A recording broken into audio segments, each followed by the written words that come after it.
तो आज हम पढ़ रहे हैं कक्षा 7 के विज्ञान विषय का 5वां चैप्टर, जिसका नाम है अम्ल तथा लवण। इसका हम पढ़ेंगे इस चैप्टर का हम पढ़ेंगे मतलब कि क्या आप अम्ल वर्षा शब्द से परिचित हैं? क्या आपने कभी अम्ल वर्षा के क्षतिकारी प्रभावों के बारे में सुना है? तो जैसा कि नाम से पता चलता है कि जब वर्षा के जल में अम्ल की मात्रा अत्यधिक होती है तो वह अम्ल वर्षा कहलाता है। वर्षा जल में ये अम्ल कहाँ से आते हैं?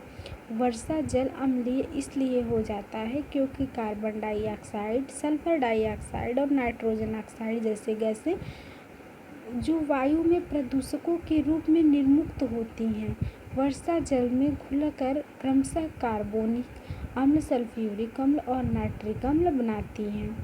तो अम्ल वर्षा भवनों, ऐतिहासिक इमारतों, पौधों और जंतुओं को क्षतिग्रस्त पहुंचा सकता है। देखिए क्या होता है कि नॉर्मली सल्फर डाइऑक्साइड ऐसे जैसे गैसें होती हैं वो नॉर्मली हमारे वायुमंडल में ऐसे बिछी रहती हैं। जब से कि बारिश का मौसम नहीं आता तो बहुत सारे क्या होते हैं कि पॉल्यूशनकारी गैसेज जो होते हैं वायुमंडल में ऐसे रहती है। जब पहला बारिश होता है तो क्या ये बारिश की बूंदों में लिपट कर ठीक है ज़मीन पर गिरने लगती हैं वर्षा के रूप में, जो कि हमारी इमारतें, पुरानी इमारतें हो गई या फिर हमारे शरीर पे बहुत हानिकारक प्रभाव छोड़ते हैं। ठीक है, ताजमहल का पीला कारण भी अम्ल वर्षा के कारण ही हो रहा है। तो अम्ल वर्षा जो होता है बहुत ही हानिकारक होता है।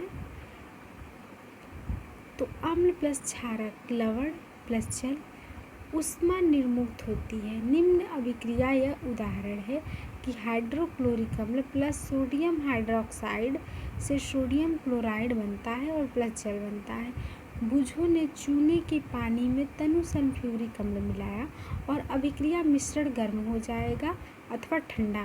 दैनिक जीवन में उदासीनीकरण के उदाहरण: अपाचन, हमारे आमाशय में हाइड्रोक्लोरिक अम्ल पाया जाता है। आप अध्याय 2 में पढ़ चुके हैं। यह भोजन के पाचन में हमारी सहायता करता है, लेकिन आमाशय में अम्ल की आवश्यकता से अधिक मात्रा होने पर अपाचन हो जाता है। कभी कभी अपाचन काफ़ी कष्टदायक होता है। अपाचन से मुक्ति पाने के लिए हम दूध या मैग्नीशियम जैसे कोई प्रतीक अम्ल लेते हैं जिसमें मैग्नीशियम हाइड्रोक्साइड होता है और यह अत्यधिक अम्ल के प्रभाव को उदासीन कर देते हैं। जैसे चींटी का डंक, जब चींटी काटती है तो त्वचा में अम्लीय द्रव डालता है और डंक के प्रभाव से नमी युक्त खाने का सोडा अथवा कैलेमाइन विलियम मल उदासीन किया जा सकता है, जिससे जिंक कार्बोनेट होता है। मृदा उपचार, तो रासायनिक उर्वरकों का अत्यधिक उपयोग मृदा को अम्लीय बना देता है। यदि मृदा अत्यधिक अम्लीय अथवा अत्यधिक क्षारकीय हो तो पादपों, पौधों यानी कि वृद्धि अच्छी नहीं होगी।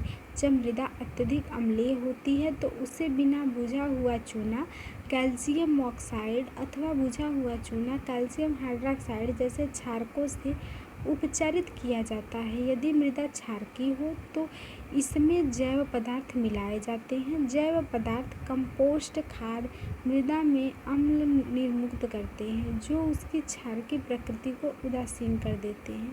कारखानों का अपशिष्ट, अनेक कारखानों के अपशिष्ट में क्या होता है कि अम्ल पदार्थ जो होते हैं मिश्रित होते हैं। यदि ऐसे अपशिष्ट पदार्थों को सीधे ही जलाशयों एवं नदियों में बहा दिया जाए यानी कि विसर्जित कर दिया जाए तो मछली और अन्य जलीय जीव अम्ल से नष्ट हो सकते हैं। अतः कारखानों के अपशिष्ट को जलाशय व नदियों में विसर्जित करने से पहले क्षारकीय पदार्थ मिलाकर उदासीन किया जाता है, उनको प्योर किया जाता है, जिससे कि किसी भी जल में रहने वाले प्राणियों को कोई भी हानि ना पहुँचे।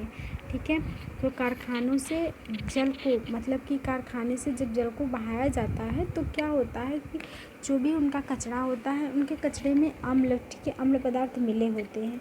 यदि वे डायरेक्ट उनको जलाशय और नदियों में बहा दिया जाए तो मछली और अन्य जीव पे खतरा आ जाएगा, उनकी मृत्यु भी हो सकती है। इस चैप्टर में प्रमुख शब्द क्या हैं? अम्ल, क्षारक, सूचक, उदासीन विलयन। ठीक है, आपने क्या सीखा? अम्ल स्वाद में खट्टे होते हैं। सामान्यतः क्षारकों का स्वाद कड़वा होता है तथा उनका स्पर्श साबुन जैसा होता है। आप अम्ल और क्षारक को पहचान सकते हो। अम्ल कैसे होंगे? स्वाद में खट्टे होंगे। क्षारक का स्वाद कड़वा होगा और उनका स्पर्श साबुन जैसा होगा। ठीक है, और अम्ल क्या होंगे? अम्ल जो होते खट्टे होते हैं। क्षारक यानी उनका जो स्पर्श होगा साबुन जैसा होगा। सूचक यानी इनको पता लगाने वाले को सूचक बोलेंगे। उदासीन विलयन जिनमें अम्ल क्षारक का पता न चले। उदासीनीकरण उस अभिक्रिया को उदासीनीकरण कहेंगे। ठीक है, इस वीडियो में बस इतना ही। Thank you.